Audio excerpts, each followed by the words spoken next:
स्थानिक स्वराज्यातील नवा बदल। नवी मुंबई महापालिकेने शुक्रवारी संध्याकाळी आपल्या वेबसाईटवर स्थानिक स्वराज्य निवडणुकांसाठी प्रभागांची रूपरेषा जाहीर केली आहे। प्रभागांची सीमारेषा पाहण्यासाठी पालिकेकडून वेबसाईट सोबतच मुख्यालय व सर्व विभागीय कार्यालयामध्ये नकाशे लावण्यात आले आहेत। नागरिकांना तेथे जाऊन प्रभागाची माहिती मिळू शकते। यावेळी एकूण 28 प्रभाग रचना करण्यात आल्या आहेत। त्यापैकी 27 प्रभागांमध्ये 4 सदस्यीय पॅनल असतील तर 28व्या प्रभागात 3 सदस्यीय पॅनल असेल। त्यामुळे एकूण 111 नगरसेवकांची निवड होणार आहे। प्रभाग क्रमांक 1 ची सुरुवात दिघा येथील आनंदनगर पासून होत असून प्रभाग क्रमांक 28 चा शेवट जय दुर्गा माता नगर येथे होणार आहे।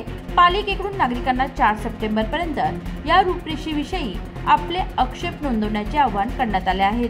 4 सप्टेंबर नंतर कोणतेही आक्षेप स्वीकारले जाणार नाहीत। प्राप्त आक्षेपाच्या आधारे अंतिम प्रभाग रचना जाहीर केली जाईल व त्यानंतर आरक्षण प्रक्रिया पार पाडली जाईल। यात SC, ST, OBC महिलांसह 50% आरक्षणाची तरतूद असेल।